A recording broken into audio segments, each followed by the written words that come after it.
So I haven't been on here for a while, and I just kind of wanted to give an update to everyone. So I've had my twins. They were 3 months early, and I realized after I had them that it was a lot on my body and that I'm not taking care of myself the way that I'm really supposed to. So I decided to look into bariatric surgery, and I talked to my OB and my endo, and they both agreed that this is probably the best option for me with my PCOS.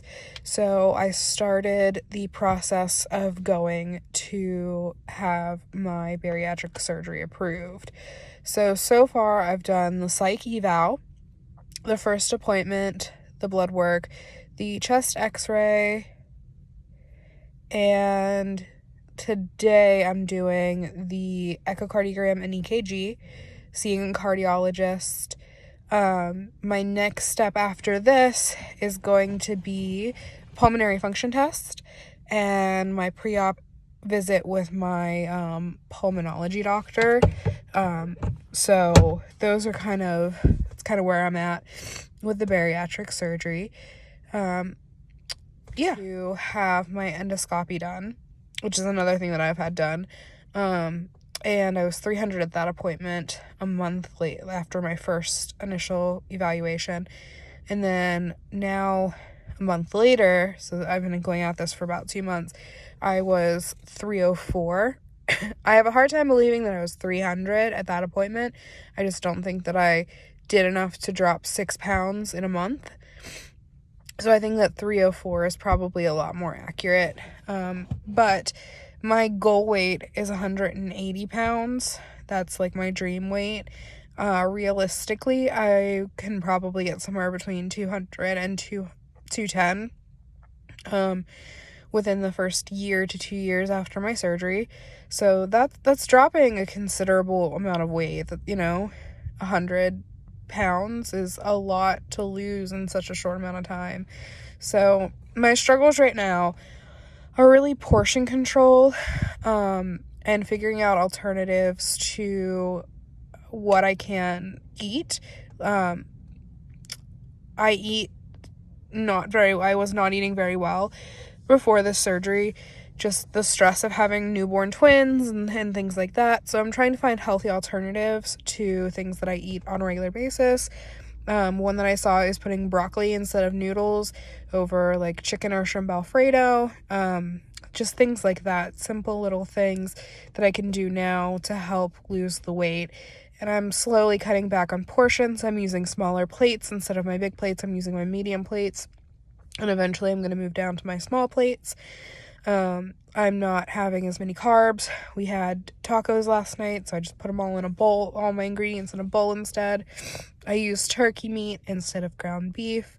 So I'm making small, sustainable changes now to hopefully lead me to success before my surgery, so that it's not a huge shock to my system after the surgery is over.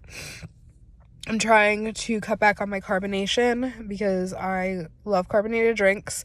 I switched over to carbonated water, which has helped because it's not very good. So I'm slowly easing that out of my diet. I bought a huge jug. Let me find it. It's a 64-ounce Simple Modern water jug, so that I can increase my water intake.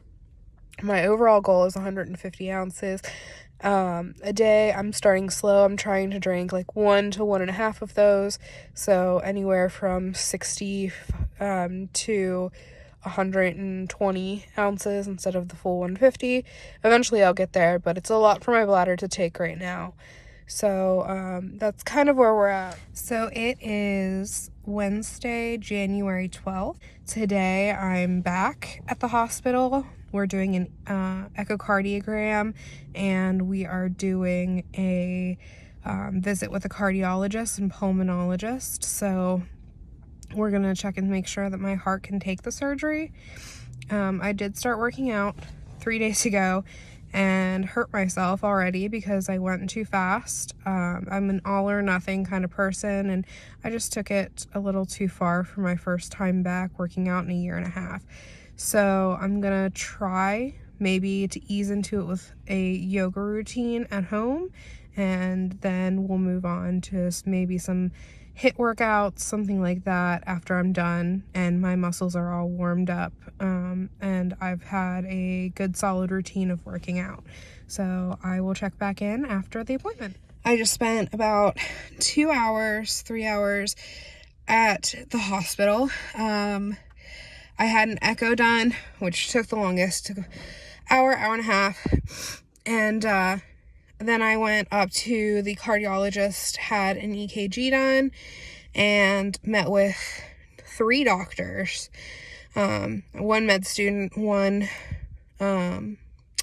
fellow, and then the head of cardiology, and they all said that I'm cleared. So I am cleared by cardiology to have my surgery. They said my mortality complication rate is less than 0.004%, which is good. I know it can never be 0, so we're off to a good start.